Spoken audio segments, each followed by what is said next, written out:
એક જ ઉદાહરણ આપું, નાલંદામાં 10,000 વિદ્યાર્થીઓ ભણતા હતા અને 1,000 આચાર્યો હતા.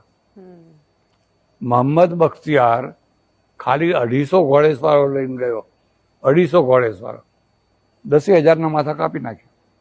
અને નાલંદાની જે લાઇબ્રેરી છે દુનિયાની મોટામાં મોટી, હળગાવી દીધી. 3 મહિના સુધી આગ હળગતી રહી. તો 250 માણસો આ 10,000 કેમ માર્યા?